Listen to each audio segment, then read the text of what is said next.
Hi everyone, welcome to the Odinic School of Mysteries. My name is Bear. As you can tell, I have my camera back. Isn't that great? Yeah, it turns out that my computer had never had a Windows update or something like that. I thought it was updating, but it wasn't. And so after many hours of updating thing, now I have a camera again. So yay for us.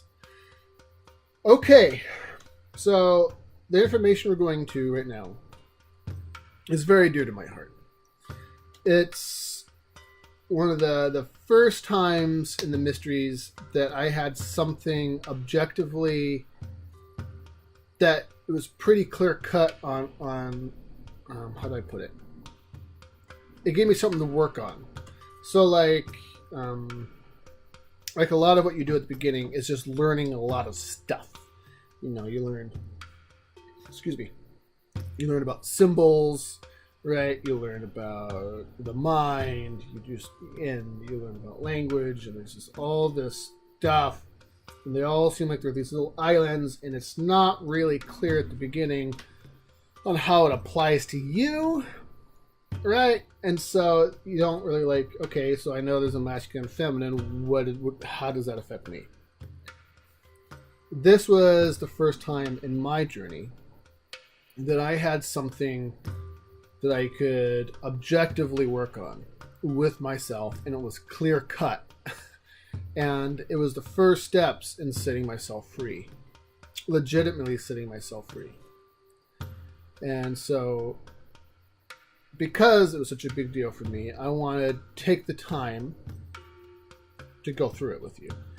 Now, it's not even really that complicated. It's just important. And so I want to just settle in and just go through it. So, the conventional wisdom is this: that your body, your mind, and your spirit are all the same thing. That they're all you. That you are your body, you are your mind, and that you are your spirit. But the mysteries will say that is not the case. That there's multiple, it's called a multi-soul. That there's multiple consciousnesses that are involved. They're all sharing the same apartment building, so to speak. Now, there's the further down the mystery school system you get, the more complex this gets. But what I'm going to go through today is just the beginnings of it. It's the stuff that's taught to the initiates. It's the stuff that will set you on the road so that later on, you know, we could start nuancing it out a little bit. Okay. So the mystery schools will say that your body is not you. Is not you. Your body has its own consciousness, has its own will, it has its own wants, it has its own opinions. Your spirit is you. That is the part that is divine, that comes from the creator of all things. And it has its own will, it has its own wants, and it has its own things that it likes. Now, in this example, it gets a little bit more nuanced down the road, but for now we'll say that the mind is in the middle. The mind is what, with both sides of that, it's like it's the control levers, right? It's the control levers of the existence in the world. So your body has its hand on the levers, and your spirit has its hand on the levers. And they're both fighting back and forth to see who will win. And in the Odinic mysteries, it's called the Battle of the Spear of Gungnir. In the Corpus Hermeticum, if you ever had a chance to read it, I don't think I have my copy of it out. Maybe I have to get a new one. I don't remember. Anyway, read it. It's a very thick By thick, I mean the language is really thick book. Worth it, though. Very worth it. But they talk about how it's the battle between the two and the one. So think of it like a fraction. Like you have a one on top and the two on the bottom, or vice versa, right? So the two represents the dualistic, animalistic base consciousness of your body, and the one represents your spirit. So the things that your body wants are hateful and antithetical to the things that the spirit wants. Your body wants pleasure at all costs. It wants to do the least amount of work for the most amount of outcome. It wants, like I said, pleasure, but it wants sex. It wants food. And it doesn't care about the quality of any of those things. It just wants it to taste good. It's the one that revels in the 7 deadly sins. It wants to be gluttonous. It wants to be lazy. It wants to look good. It's the animal. That's a good way of putting it. It's the part of you that's an animal. That's just like the bears and the wolves and the coyotes outside. It's the part of you that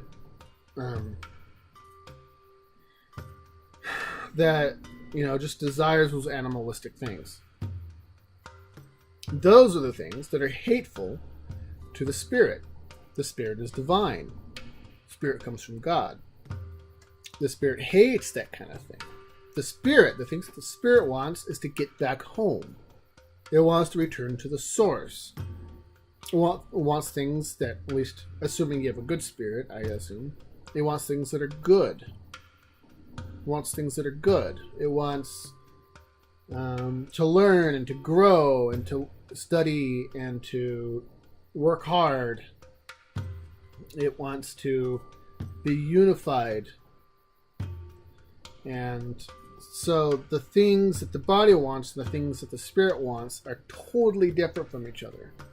And because the spirit is divine, being in the presence of that kind of animalistic behavior is uncomfortable and painful. Which is why you look at people who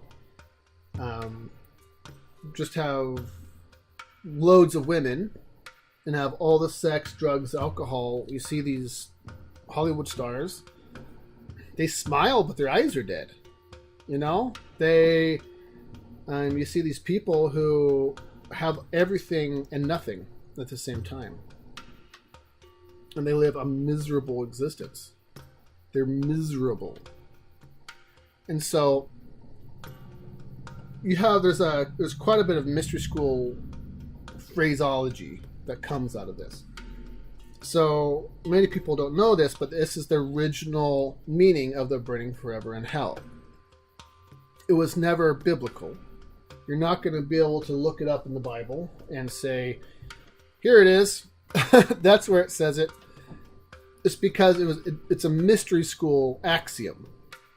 It means that if you don't learn your lessons, you don't become one, you don't reach the one, which is the spirit, and you just live in the body all the time, you're going to be tortured in the underworld forever.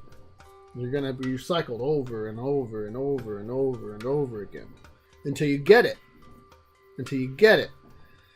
The way you get out is to wrestle control of those base impulses from your body and start thinking and having your spirit be the one who's in charge. And what's really interesting, when you realize that you're that you're a spirit and you're just sharing the apartment with your body, and these thoughts and these feelings and these weird things start showing up in your consciousness, you could really start to pay attention and say, where is this thought coming from? Is it me that actually wants to sleep with my secretary?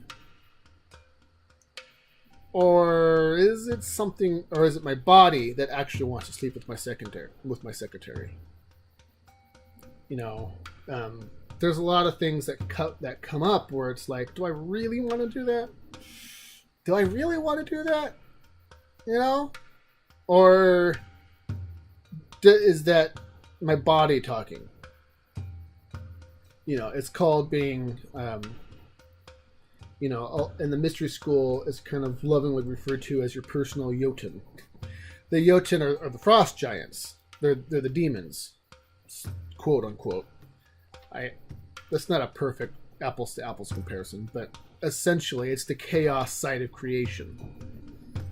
That your body desires chaos, and you're given to a body, you're placed in a body specifically for the reason of growth. So, if you picture the universe as an electromagnetic field, as a giant magnet, let's just say it this way: what creates light? What creates light in any capacity? It's resistance. Resistance creates light. It's that fight back and forth that generates all that energy, and then eventually, you know, light begins to form. You vibrate something so hard and so fast that all the chemicals start to break apart and you create light. And so we come into our bodies for that specific purpose. We come to the underworld specifically because it's hard. It gives us something to resist against. And that fight is why we're here. It's why we're here. That's why we decided to come. And so, when you step back and you realize that Earth, that our underworld existence, that our existence in hell, that life is hard, specifically, basically to be a job interview, right? Is to put someone in a tough situation, put a spirit in a tough situation, and say, how is this person going to handle it? How are they going to handle this? Are they going to rise above it?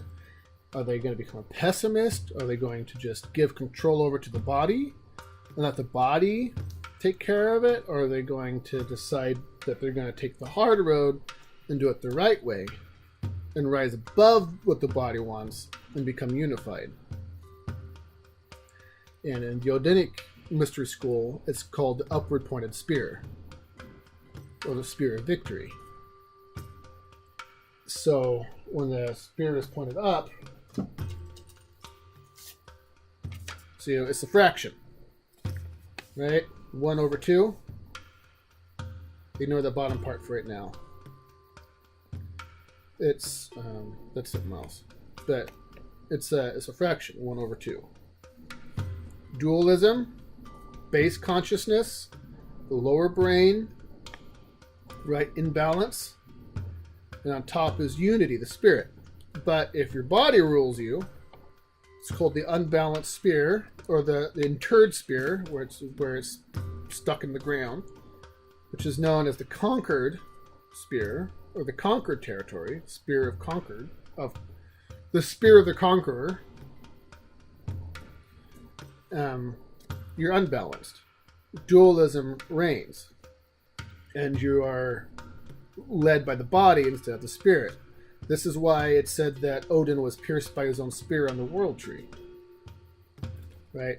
The light, his spirit was interred within him, and he suffered on the world tree. This is what we're doing right now. This is what you and I are experiencing as we're speaking. But once he saw the runes, he saw wisdom, his spear was removed,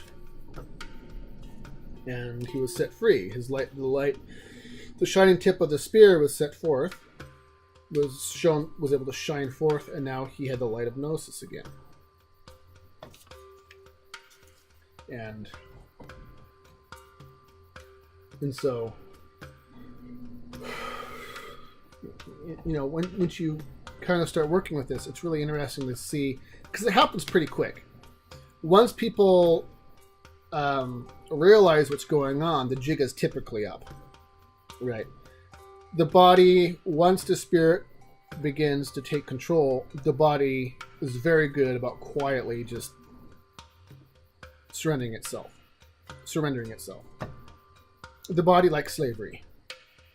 It likes being told what to do. It likes its 9 to 5. It likes working, and it likes being lazy. So it likes going to its 9 to 5 because it has no responsibility, and it likes coming home and watching Game of Thrones because it likes being lazy.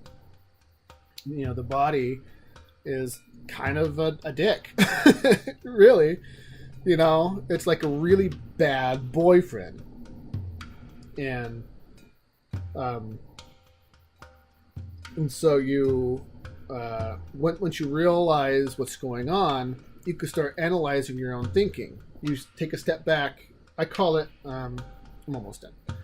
I call it taking the stance of the unbiased observer.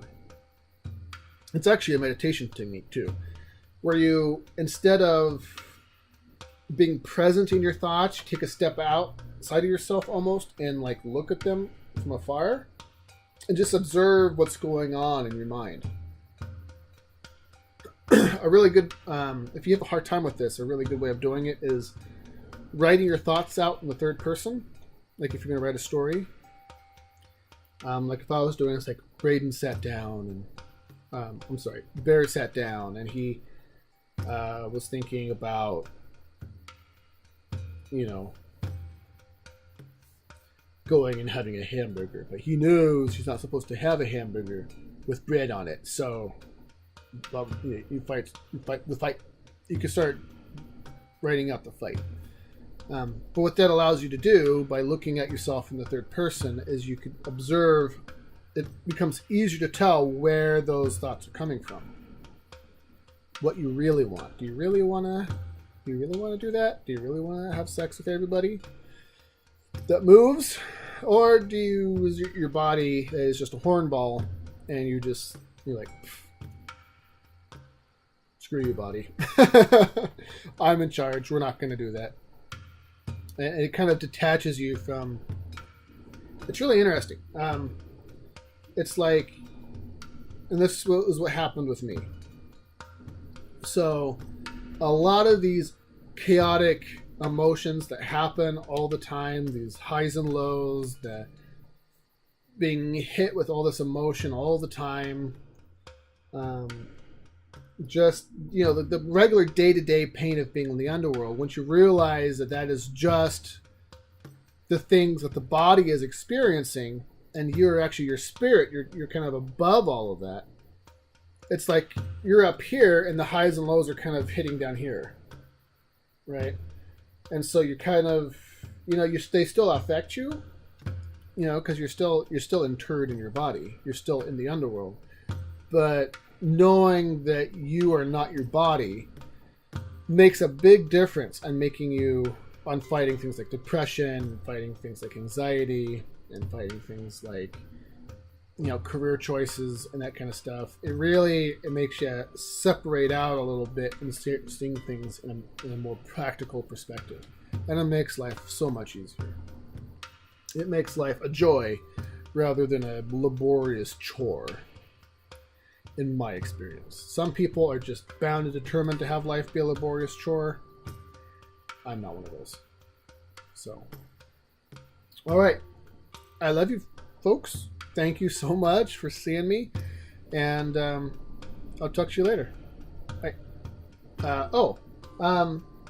If you have any questions, comment below. That's a good way of doing it, or you know, shoot me an email or something. All right. Bye bye.